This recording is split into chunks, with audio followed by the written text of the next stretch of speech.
quien ganó la batalla de Verdún, la operación Juicio de la Primera Guerra Mundial. La batalla de Verdún de la Primera Guerra Mundial fue diseñada para desangrar a Francia. Así fue, y Alemania también. Por O'Brien Browne. La operación Gericht, que significa juicio o tribunal, fue la ofensiva alemana de la batalla de Verdún. La operación fue idea de Erich von Falkenhayn, jefe del Estado Mayor alemán cuando el año 1915 llegaba a su fin. Descendiente de una larga línea de militares prusianos, era un hombre frío, racional y distante. Falkenhayn, favorito personal del Kaiser Guillermo II, se enfrentaba a un problema: la guerra contra Francia, Bélgica y Gran Bretaña no iba según lo planeado por los estrategas prusianos. Originalmente, según el intrincado plan Schlieffen, los ejércitos alemanes debían haber atravesado Bélgica y el norte de Francia, barriendo al ejército francés y a sus aliados británicos en un ataque irresistible en París. Pero los belgas habían luchado valientemente. El aliado ruso de Francia había invadido el Imperio Alemán Oriental y los franceses habían chocado contra el flanco expuesto del ejército alemán en el río Marne, deteniendo su avance. Ambos bandos se habían atrincherado y la guerra de movimiento, y los sueños alemanes de una victoria relámpago, se desvanecieron en el hosco horror de la guerra de trincheras. Ante este estancamiento, Falkenhayn se sentó en diciembre de 1915 para escribir un largo memorando al Kaiser. La clave para ganar la guerra, argumentó el jefe del Estado Mayor, estaba en Occidente. Rusia, desorganizada e inestable, podría ser tratada más tarde. Francia era el punto crucial, y sacar a Francia de la guerra llevaría a los británicos a la mesa de paz. A nuestro alcance. El memorando de Falkenhayn decía: detrás del sector francés del frente occidental hay objetivos para cuya retención el Estado Mayor francés se vería obligado a aportar todos los hombres que tuviera.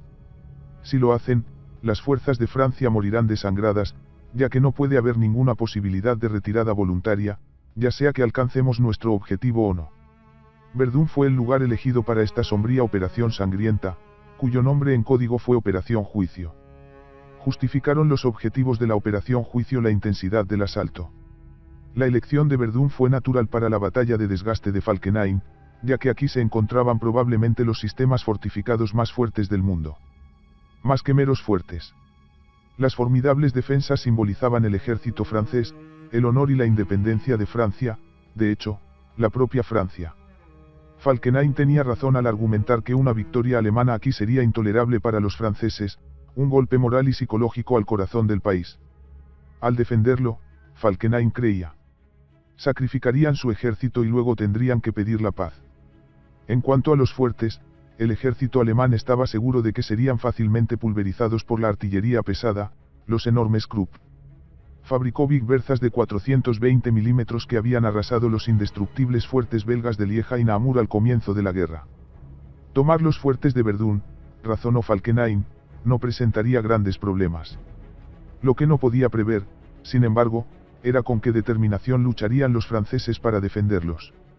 Un sofisticado conocedor de la corte. Falkenhayn diseñó cuidadosamente su plan para apelar a la enorme vanidad del Kaiser. Las órdenes oficiales para el ataque se publicaron el 27 de enero, cumpleaños de su majestad, y el hijo del Kaiser, el príncipe heredero Guillermo, lideraría el quinto ejército en el ataque. Sin embargo, un defecto importante de la operación Juicio fue su falta de objetivos. El objetivo de la que sería la mayor operación militar alemana hasta ese momento no era romper las líneas aliadas, ni siquiera fue para capturar los grandes fuertes. Como mucho, ganar la batalla de Verdún protegería importantes líneas ferroviarias alemanas a 20 kilómetros de distancia, pero ni siquiera esto podría justificar la intensidad del asalto. El propio Falkenhayn fue vago respecto de lo que se suponía que debían lograr sus fuerzas además de destruir al ejército francés por desgaste y luego, tal vez, ver qué oportunidades se presentaban después. Su pensamiento era tan estratégico que ignoró por completo los detalles. Para este día, los historiadores militares están desconcertados por cuáles eran los verdaderos objetivos de Falkenhayn. Al no haber visto el memorando de Falkenhayn al Kaiser, el príncipe heredero y su jefe de personal, el general Schmidt von Knobelsdorff, se propusieron idear un verdadero plan de ataque centrado en la captura de los fuertes de Verdún. Este iba a ser un movimiento de pinza en punta a través de las orillas occidental y oriental del Mosa, diseñado para invadir los fuertes y, se esperaba, convertirse en un avance de las líneas y un arrollamiento de las fuerzas enemigas. Secreto, indeciso y reacio a correr riesgos, Falkenhayn vetó este plan de acción. Tomando los fuertes, perversamente. No se ajustaba a su idea de una operación prolongada y blanca. La caída real de los fuertes acortaría el proceso y, por lo tanto, según la fría lógica de Falkenhayn, sería ineficaz. Significativamente, Falkenhayn nunca explicó su idea al joven e inexperto príncipe heredero. Posiblemente porque calculó que pocos estarían dispuestos a luchar en una batalla tan macabra. Al final, Falkenhayn limitó el plan del príncipe heredero y Schmidt von Nobelsdorf a un ataque solo en la orilla oriental del Mosa, y así debilitó el brazo de ataque del ejército alemán. Con cálculos astutos, Falkenhayn prometió más reservas a medida que avanzaba la batalla, aunque éstas se mantendrían bajo su estricto control. Así, el quinto ejército del príncipe heredero creía que su objetivo eran los fuertes, mientras que Falkenhayn mantuvo su idea original. El general francés Robert Nivelle ganó renombre en Verdún por recapturar Fort Douaumont. Francia ayudó involuntariamente al esfuerzo alemán debilitando sus fuertes. Verdún estaba formado por una red de más de 20 fortalezas hundidas, grandes y pequeñas, siendo el fuerte Douaumont, construido sobre una colina de 1200 pies de altura, el ancla de la defensa. Situada en el río Mosa, la línea de fuertes formaba parte de un gran saliente que sobresalía de las líneas alemanas. Lo que significaba que los alemanes podían disparar contra posiciones francesas desde 3 lados. Habría sido una buena estrategia para los franceses abandonar los fuertes y así acortar sus líneas. Sin embargo, políticamente tal medida habría sido inconcebible. La opinión pública francesa nunca habría apoyado una rendición voluntaria en la batalla de Verdún, ya que la ciudad era el emblema del poder militar francés y del honor nacional. A pesar de la importancia simbólica de Verdún, los franceses habían hecho mucho para ayudar a los planes de batalla alemanes debilitando los fuertes. Habiendo observado la caída relativamente fácil de las fortalezas belgas, el corpulento y somnoliento comandante en jefe francés, general Joseph Joffre, había declarado grandiosamente que los fuertes eran inútiles. Posteriormente, las fortalezas de Vaux, Douaumont y otras fueron despojadas de hombres y armas que luego fueron enviadas a frentes más activos. Solo se cavó una delgada línea de trincheras para defender los fuertes, ahora tripuladas por tripulaciones mínimas y utilizadas como depósitos para albergar a hombres y material. Ningún tonto político. Joffre no informó al público francés sobre su decisión de castrar estos símbolos del orgullo y el poder de Francia. Mientras tanto, los alemanes avanzaban con su característica meticulosidad. Como en casi todas las batallas de la Gran Guerra, los atacantes acumularon una impresionante formación de artillería, más de 542 cañones pesados, 17 obuses de 305 milímetros. 13 bigberzas, que eran capaces de lanzar un proyectil de 1 tonelada a varios kilómetros de distancia, además de morteros y cañones medianos y ligeros. Los alemanes concentraron 150 cañones por cada milla en un frente de 8 millas. Un total de 140.000 hombres dispersos en 72 divisiones se enfrentaron a una defensa francesa miserable y mal preparada de solo 270 cañones y 34 divisiones.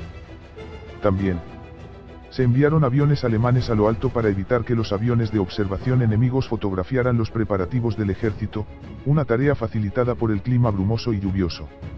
El plan de ataque de Falkenhayn era novedoso, un bombardeo breve y enérgico en un frente estrecho para matar a los defensores y arrasar con sus trincheras. Seguida por la infantería alemana, que no se lanzaba en oleadas suicidas contra el enemigo, sino que avanzaba en pequeños grupos y utilizando los contornos del terreno, tácticas que más tarde serían perfeccionadas por las tropas de asalto de las grandes ofensivas alemanas de 1918. El papel principal de la infantería sería limpiar a los defensores. Aunque se creía ampliamente que no quedaría nada que limpiar una vez que cesara la tormenta de proyectiles. El general francés Henri-Philippe Pétain dirigió la defensa inicial de la región de Verdún con un inspirado trabajo logístico. La batalla de Verdún fue el ataque más grande jamás conocido en la historia. La hora cero de la batalla de Verdún se fijó para el 12 de febrero. 1916. La noche anterior, oficiales y soldados alemanes prepararon sus armas y miraron con hosca tensión a su objetivo a través de los campos de alambre de púas.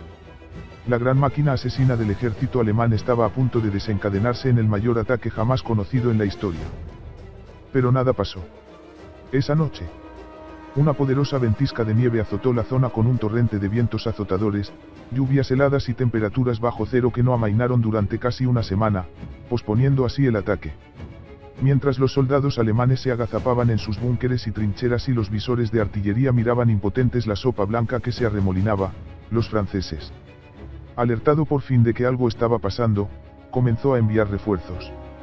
Incluso el lento general Joffre llegó al lugar. Esta tormenta salvó a Verdún y quizás también a Francia. Cuando la visibilidad mejoró el día 21, se transmitió el mensaje desde el cuartel general del V Ejército: ataque. La operación Juicio se lanzó cuando un gigante de 15. El cañón naval Krupp de 1 pulgada, a 20 millas de distancia, arrojó un enorme proyectil que se arqueó en el cielo y explotó dentro de la ciudad de Verdún. Este fue el comienzo de 9 horas de infierno. La tierra se agitó y estalló cuando miles de explosivos cayeron. Los bosques desaparecieron en una lluvia de astillas, las trincheras desaparecieron. Los agujeros de los proyectiles se abrieron como bocas negras y abiertas. Era, dijo el cabo francés Stefan, una tormenta, un huracán, una tempestad cada vez más fuerte, donde no llovía más que adoquines. Más de 2 millones de gases, metralla y proyectiles altamente explosivos fueron disparados contra el estrecho frente de 8 millas y cayeron, según estimó un historiador, a un ritmo de 100.000 por hora, 1.700 por minuto, 30 por segundo. Los soldados de infantería franceses de primera línea intentan secar su equipo y descansar entre batallas durante los 10 meses de lucha. El bombardeo alcanzó un crescendo frenético alrededor de las 3:30. Media hora más tarde, la infantería alemana se levantó, una ola de color gris campo surgiendo desde la orilla este del Mosa, tropezando con el desgarrado paisaje lunar. Esperaban no encontrar a nadie vivo. Ellos estaban equivocados. Aunque los franceses habían sufrido muchos muertos y heridos y sus delgadas líneas de trincheras habían sido destruidas, tan pronto como cesó la tormenta de obuses, salieron de sus refugios y trincheras, con los rostros ennegrecidos, uniformes cubiertos de suciedad y hechos jirones, y comenzaron a disparar contra los alemanes que avanzaban, tomándolos por sorpresa. Increíblemente, los fuertes subterráneos de gruesos muros no habían sido destruidos y, desde sus portillas de hormigón y sus torretas de acero, el fuego de ametralladoras y artillería escupía mortíferos chorros de plomo. Aunque totalmente superados en número y aturdidos por el bombardeo, los franceses lucharon con furia. El teniente coronel Émile Driant, de más de 60 años y famoso escritor militar, comandaba las unidades que se enfrentaban al ataque alemán.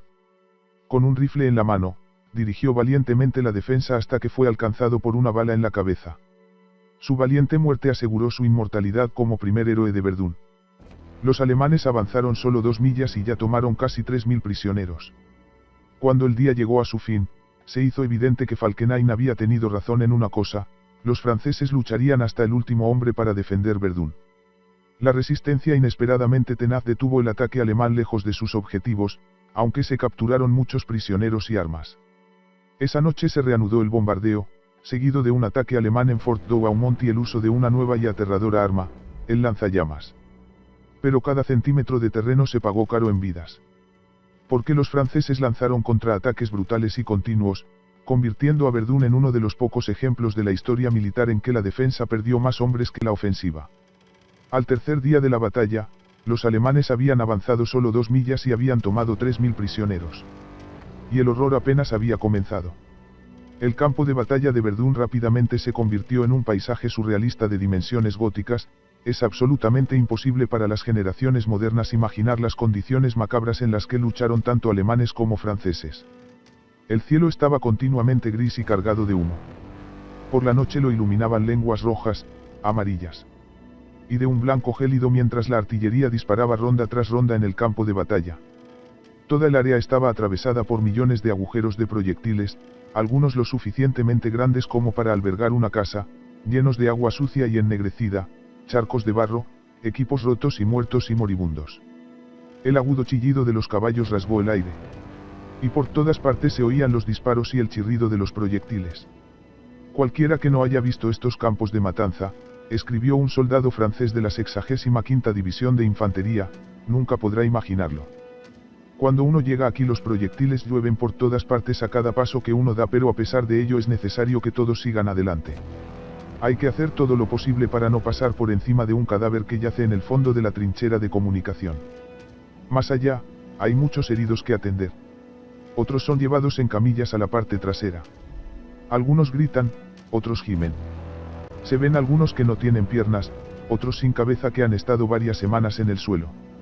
Sobrevolando el campo de batalla, Edwin Parsons, un voluntario estadounidense en Francia luchando con la famosa escuadrilla Lafayette, señaló: la naturaleza había sido asesinada sin piedad. Todo signo de humanidad había sido barrido. Las carreteras habían desaparecido y los bosques eran tocones ennegrecidos por el fuego. Las aldeas eran manchas grises donde los muros de piedra se derrumbaban. Sobre el fondo revuelto solo se podían trazar los contornos más tenues de los grandes fuertes de Douaumont y Vaux. Los proyectiles franceses de 520 milímetros y los alemanes 420 eran tan grandes como un hombre y pesaban hasta 1 tonelada cada uno. Proyectiles como estos representaron las 3/4 partes de todas las bajas en la Primera Guerra Mundial. Un ruido agudo de desgarro o crujido indicaba cuándo habían sido disparados. Desde muy lejos a través de las líneas. Mientras se acercaban. Cada proyectil tenía su propio sonido distintivo que el soldado experimentado podía identificar. Algunos llegaban con un zumbido, otros con un letal guau, algunos rugían, otros gritaban. Los soldados temblaban, lloraban y se retorcían de miedo. El terror de ser bombardeado no estaba solo en la explosión, sino en esperarla. Escuchar el crujido de un arma oculta a kilómetros de distancia, el salto a través de las líneas y la repentina carrera de la locomotora al caer a la tierra. Agazapados contra las paredes de una trinchera, con los hombros encorvados y los labios sin sangre, los soldados esperaron mientras sus nervios se desgastaban como una cuerda que se rompe. Durante estos minutos infernales, casi todos los soldados sufrían algún tipo de temblor espontáneo, llanto, espasmos, estreñimiento severo o diarrea. Luego la tremenda fuerza de la explosión. Si la conmoción cerebral no rompía los órganos internos de un hombre o convertía su cerebro en una papilla gris, sus trozos chisporroteantes de casquillo dentado desgarraban su carne demasiado blanda, desgarrando. Amputar, matar. Los disparos de andanada, del tipo visto en Verdún, significaron que una lluvia prácticamente ininterrumpida de proyectiles caía durante horas, días o semanas seguidas. Esto volvió locos a algunos, aterrorizados a todos. Un soldado británico recordó: después de un estruendo atronador en nuestros oídos, un niño comenzó a gritar llamando a su madre con un gemido que parecía más viejo que el mundo. Lo sacudimos y lo maldijimos e incluso lo amenazamos con matarlo si no se detenía. El temblor lo hizo regresar. Los bombardeos de artillería no eran lo único que temían los hombres. Las ametralladoras disparaban a más de 550 balas por minuto, los francotiradores eliminaban a los incautos. Los morteros de trinchera y las granadas clavaron astillas de acero en los cuerpos, y el cloro y el fosgeno llegaron en nubes bajas y nocivas. Dennis Winter, autor del magnífico libro de Atsmen, nos dice que el gas fosgeno, que huele ligeramente a heno mohoso y produce una ligera sensación de asfixia, era particularmente espantoso, provocando que la víctima experimentara problemas para respirar, seguidos de vómitos violentos y una muerte húmeda y tortuosa al ahogarse en un líquido amarillo producido por sus propios pulmones violados. La vida en las trincheras era igualmente horrible. El día, cuando era menos probable que el enemigo atacara, y siempre que no hubiera bombardeos, era aburrido por la rutina. Los soldados se mantenían ocupados reparando parapetos rotos, limpiando armas, comiendo, durmiendo, aplastando piojos, matando las enormes y gordas ratas que se alimentaban tanto de los vivos como de los muertos, o ahuyentando oscuras nubes de moscas. Las primeras horas de la mañana y la oscuridad de la noche eran mucho más siniestras. Era entonces cuando los hombres estaban más nerviosos, era el momento de las incursiones enemigas o de los ataques al amanecer. Sin embargo, muchos prefirieron la adrenalina y el calor de la batalla a sentarse impotentes en un agujero en el suelo. Choque de proyectil. Aunque rara vez se veía a un enemigo vivo, había constantes disparos y alguna que otra ráfaga de ametralladora disparada a la altura de la cabeza.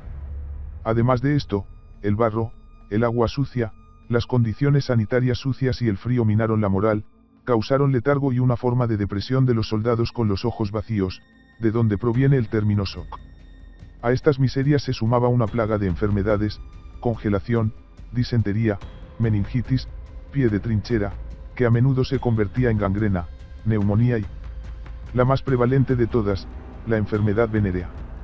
Las alegrías eran pocas y, por tanto, mucho más preciosas, la ración de vino o ron y una comida caliente levantaban los ánimos destrozados. Los cigarrillos calmaban los nervios y mataban el hambre.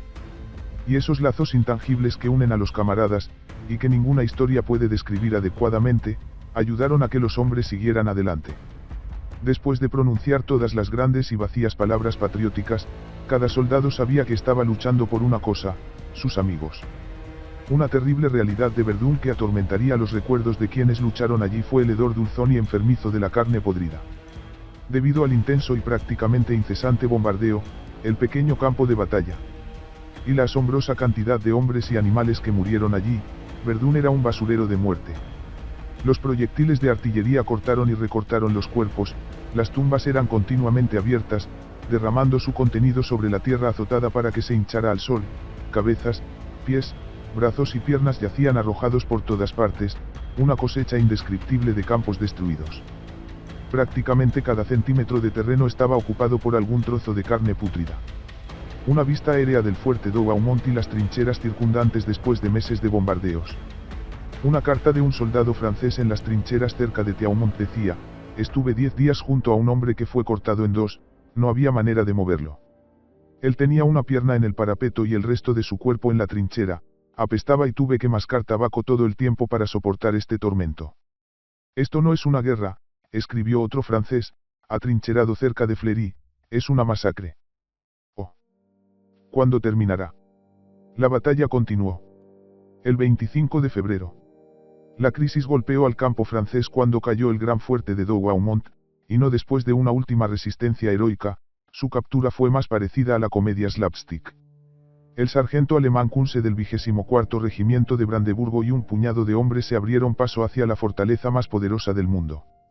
Donde Kunze entró a través de un pequeño portal y abrió con un chirrido una de sus gigantescas puertas de acero. Con valentía intrépida o estupidez ingenua.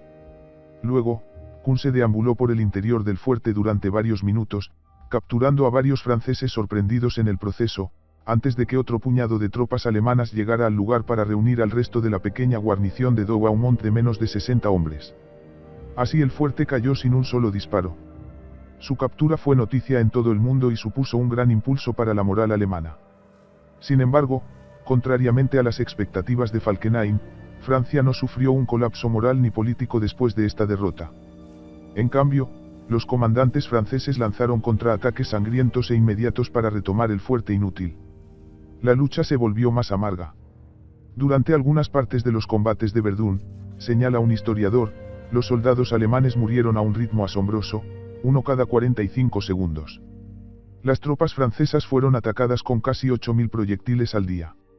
El día 31, los franceses volvieron a verse en apuros cuando Fort Vaux fue sitiado. Aunque recibe alrededor de 8.000 proyectiles al día.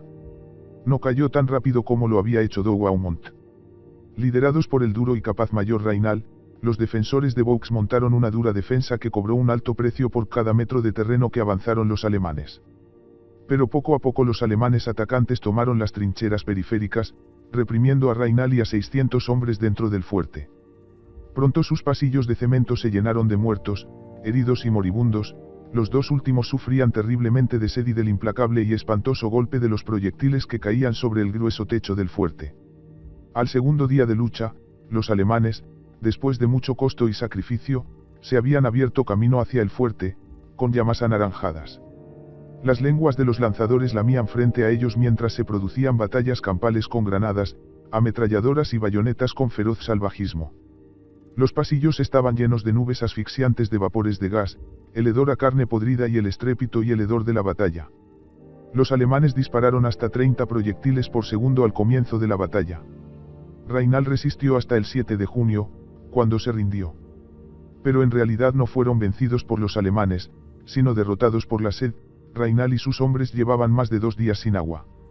Impresionado por la habilidad y valentía con la que Raynal y sus tropas habían luchado, el príncipe heredero aceptó la espada de Raynal en señal de rendición, pero luego se la devolvió. Poco a poco, la lánguida mente de Joffre percibió el peligro para Verdún y Francia, y permitió que sus subordinados pusieran al mando al general Henry Pétain y su 2 ejército. Al pronunciaron Les Aura, los atraparemos, frase que luego se utilizó en un exitoso cartel propagandístico, Pétain tomó enérgicamente el control. Un excelente organizador. Dirigió la defensa y los contraataques y, lo más importante, hizo que las tropas coloniales francesas construyeran una ruta de suministro, un enorme salvavidas de alimentos, hombres y equipo transportados en hasta 3.500 camiones por día desde la frontera francesa en Bar-le-Duc hasta Verdun, un recorrido de casi 50 kilómetros. Conocido como la Voie Sacrée, el camino sagrado, mantuvo vivas a las fuerzas francesas, arrojando cada semana 90.000 hombres y 50.000 toneladas de suministros a la zona de batalla. El 6 de marzo, convencidos de alguna manera de que los franceses estaban flaqueando, los alemanes renovaron su ataque, esta vez atacando a lo largo de la orilla occidental del Mosa. A mediados de mes, la batalla se centró en una colina apropiadamente llamada Mortoun, el hombre muerto. Los combates aquí, como en todas partes en Verdun, fueron horribles. Una vez más, los franceses no cedieron fácilmente y el ataque no tuvo éxito hasta finales de mayo, pero con una pérdida de vidas pírrica que no supuso ningún avance para el cansado ejército alemán, ni una victoria definitiva. Fue, al final, simplemente otra colina tomada con una enorme pérdida de vidas. El 1 de abril, las bajas francesas habían llegado a 133.000, los alemanes habían perdido 120.000. Y todo en vano, el territorio conquistado podía medirse utilizando una escala de menos de 5 millas. Hacia mediados de mes, el príncipe heredero había llegado a creer que la batalla no se podía ganar y expresó una preocupación cada vez mayor por la terrible pérdida de vidas. En reuniones de alto nivel sugirió que se cancelara. Sin embargo, el buen sentido del príncipe heredero fue bloqueado por un hombre de línea dura, el general Schmidt von Knobelsdorff, jefe de gabinete del propio príncipe Guillermo. En ese momento Falkenhayn se mostraba indiferente, más preocupado por mantener su posición en la corte imperial que por cualquier otra cosa, y cada vez más nervioso por la actividad británica cerca del río Somme en el norte de Francia. Característicamente, evitó tomar una decisión concreta sobre si la batalla debía terminar o no. Al carecer del apoyo de Falkenhayn e incluso de su propio padre, el Kaiser, las objeciones del príncipe Guillermo fueron ignoradas y la batalla monstruosa y cada vez más sin sentido continuó. Los franceses se sintieron endurecidos por sus propios partidarios de la línea dura, entre ellos el principal general Robert Nivelle. Bombasco y llamativo. Su voz fue una de las más fuertes instando a continuar la lucha y recuperar los fuertes perdidos, una idea en línea con el pensamiento de Joffre. Para no ser menos que Pétain, Nivelle había terminado su orden del día del 23 de junio con las palabras, «Ails ne passeront pas». No pasarán, que también apareció en un cartel del gobierno. Aunque era capaz de deslumbrar a los políticos con su confianza y su dramático porte marcial, sus hombres lo conocían como un carnicero que favorecía ataques costosos contra posiciones alemanas fuertemente defendidas. Alemanes muertos en una trinchera invadida durante los combates. Para aliviar la presión sobre su ejército de Verdun, Pétain pidió a Joffre que adelantara la fecha de un ataque conjunto británico-francés planeado contra el Somme. Así se hizo y el ataque se adelantó hasta el 1 de julio. Los británicos, que despreciaban a su aliado francés, habían aprendido poco de los 5 meses de lucha en Verdun. Los soldados británicos abandonaron sus trincheras en un día soleado de verano, marchando en el orden adecuado directamente hacia el fuego asesino de las ametralladoras alemanas, cuyos artilleros se encontraron con un objetivo tan ordenado y denso que apenas tuvieron que apuntar. El ejército británico sufrió 60.000 bajas solo en el primer día, la mayor pérdida individual de cualquier ejército en la Primera Guerra Mundial, y posiblemente en toda la historia. El poeta Siegfried Sassoon, entonces segundo teniente de los fusileros reales de Gales, lo llamó una imagen soleada del infierno. El Somme, sin embargo, tuvo un efecto inmediato en los combates de Verdun. Para hacer frente a esta nueva amenaza, Falkenhayn cortó las reservas de sus ejércitos allí y les envió cargamentos reducidos de municiones. Los combates continuaron ferozmente durante la primavera y el verano, y ambos bandos de alguna manera encontraron la energía para abalanzarse repetidamente el uno contra el otro, tratando de aplastar la voluntad del otro, pero ambos realmente quedaron atrapados en una locura febril. La batalla había cobrado vida propia. Existió porque existió, según su propia lógica.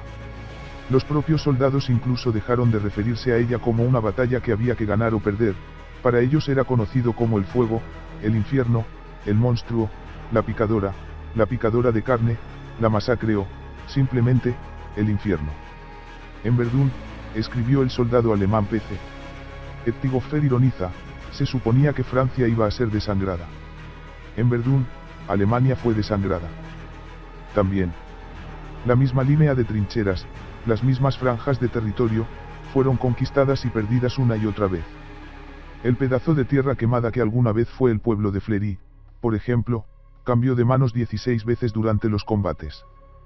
Con el corte de las reservas alemanas, los franceses pasaron ahora a la ofensiva bajo el agresivo liderazgo del general Nivelle. Su tarea inútil, recuperar los fuertes perdidos. Los ataques se lanzaron en el momento oportuno, con un coste horrendo para los franceses.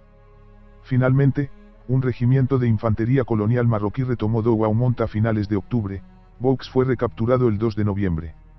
Un ataque fulminante el 15 de diciembre de 1916 hizo retroceder a los alemanes 3 millas, y es aquí donde generalmente se considera que la batalla concluyó, en un punto muerto, exactamente como había comenzado 10 meses antes.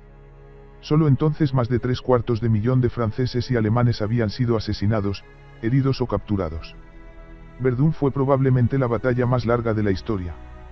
También tiene la dudosa distinción de haber tenido más hombres caídos por pie cuadrado que cualquier otro campo de batalla. Hasta el día de hoy, el suelo rezuma fragmentos de proyectiles y huesos humanos, láminas de acero acribilladas a balazos, letales espirales de alambre de púas oxidado y proyectiles sin explotar, recuerdos irregulares de un siglo violento. El área de tierra en disputa alrededor de Verdún era pequeña, pero consumió a una generación de jóvenes franceses y alemanes. ¿Cómo terminó la batalla de Verdún? Aunque los ejércitos francés y alemán se habían agotado hasta el agotamiento en la batalla de Verdún, Falkenhayn se había equivocado, los franceses no pidieron la paz. Las prolongadas batallas de Arras, Ypres, Champaña, y en los Balcanes, Oriente Medio y África aún estaban por llegar. La guerra continuaría durante casi 2 años más. Las víctimas de Verdún no fueron solo los hombres que estaban en primera línea. También murieron reputaciones y algunas conciencias. Falkenhayn fue reemplazado como jefe del Estado Mayor por los generales von Hindenburg y Ludendorff, los héroes de las grandes victorias alemanas contra Rusia. Falkenhayn, sin embargo, lograría más tarde mucho éxito en la campaña alemana en Rumanía. Después de la guerra, se le escuchó comentar que tenía problemas para dormir por las noches, por lo que tal vez Verdún realmente había tocado la fibra sensible después de todo. Joffre fue ascendido al puesto de testaferro de principal asesor militar del gobierno, donde ya no podía causar más daño a su propio ejército. La charla descarada y audaz del general Nivelle le valió el puesto de jefe de personal. En la primavera de 1917, prometió ganar la guerra con una nueva ofensiva cerca del río Inn contra una de las posiciones fortificadas más fuertes de las líneas alemanas. Lanzado en abril, resultó tan costoso en vidas humanas que sus tropas se amotinaron y el engreído Nivelle fue relevado del mando. Una de las ironías de Verdún son las lecciones que los franceses aprendieron de él. Por una cosa, renovaron por error su fe en las posiciones fortificadas, lo que dio lugar a la construcción de la línea Maginot en los años 1930. Se suponía que este sistema de búnkeres de hormigón fortificados había sido el muro de protección de Francia contra la Alemania de Hitler. Cuando llegó la guerra, las divisiones motorizadas alemanas, dirigidas por hombres que también habían luchado en Verdún, sortearon fácilmente estos anacronismos e invadieron Verdún en un día. La batalla de Verdún duró 10 meses en 1916, la batalla de Francia duró 1 mes en 1940. Verdún y las otras batallas de la Primera Guerra Mundial habían minado a la nación francesa, moral, física y materialmente. En esto, la operación de Falkenhayn había sido un éxito. En la época de la Segunda Guerra Mundial, Francia todavía no se había recuperado completamente de sus inmensas pérdidas de población y recursos naturales. Las alguna vez ricas tierras de cultivo de Verdún, por ejemplo, todavía estaban tan contaminadas que prácticamente nada crecería allí. Pero más que esto, Francia no pudo reunir la fuerza de voluntad para resistir a los nazis. La ignominia del régimen de Vichy, que colaboró en las atrocidades nazis y en las heridas abiertas en la psique nacional francesa que no han sanado hasta el día de hoy, ilustra sombríamente que en Verdún no solo se habían enterrado hombres envueltos en sacos de arena y enterrados en una zanja profunda. Verdún transformó las almas de los hombres. La tragedia de Francia está simbolizada por el general Pétain, uno de los pocos héroes que surgieron de Verdún y un hombre que siempre se preocupó por el bienestar de sus soldados, quedó atónito por las terribles escenas que había presenciado allí. En 1940, cuando los ejércitos alemanes invadieron nuevamente Francia, Pétain, de 84 años, fue convocado una vez más para salvar a su país. Horrorizado ante la perspectiva de otro conflicto brutal y sin sentido, su reserva moral se agotó en Verdún y se convirtió en el títere del gobierno de Vichy. Después de la guerra fue condenado a muerte por un tribunal francés, aunque luego esto fue transmutado en cadena perpetua. Pétain murió en 1951. Medio destruida durante la Primera Guerra Mundial, aunque nunca invadida por los alemanes, la moderna ciudad de Verdún puede considerarse afortunada, todavía existe. Fue reconstruido después de la guerra, a diferencia de los otros 9 pueblos de los alrededores que fueron literalmente destruidos durante las batallas que se libraron allí durante la Gran Guerra. Hoy, solo sombríos marcadores de piedra indican que estas aldeas alguna vez existieron. Ici-fut Fleury, se lee claramente en uno. Aquí estaba Fleury. El ingenio y la creatividad de la era industrial habían alcanzado su máximo apogeo en la Primera Guerra Mundial. Los primeros que salieron de este conflicto son impresionantes: el tanque, el desarrollo de aviones y submarinos, el gas venenoso. La movilización de sociedades enteras en una guerra total y el uso revolucionario de mujeres en las fábricas y el ejército. Pocas veces una civilización ha desarrollado hasta tal punto el fino arte de matar masas de gente. La guerra trastornó todos los avances culturales, sociales e industriales de Europa, destruyendo, en 4 años monstruosos, toda una época, de hecho toda una mentalidad. El pomposo esplendor de la época victoriana, la Belle Époque y la Alemania guillermina desaparecieron, al igual que la idea colectiva europea de la guerra como una aventura gloriosa y honorable. La Gran Guerra nos sacó del siglo XIX y nos arrojó al XX. Nunca nos hemos recuperado completamente de la velocidad y brutalidad de esa transformación. Es aleccionador reflexionar que en Verdún murieron y resultaron heridos más hombres que los que perdió todo el ejército estadounidense en ambos frentes de la Segunda Guerra Mundial. La carne y la sangre de 2 naciones europeas yacen juntas como hermanos en Verdún, unidas por su sufrimiento, su sacrificio. Comparten, como escribió Wilfred Owen, una eterna reciprocidad de lágrimas. Verdún transformó las almas de los hombres, escribió un soldado alemán. Quienquiera que se arrastrara a través de este pantano lleno de gritos y moribundos, había superado la última frontera de la vida. Y desde entonces llevó profundamente dentro de él el recuerdo plúmbeo de un lugar que se encuentra entre la vida y la muerte.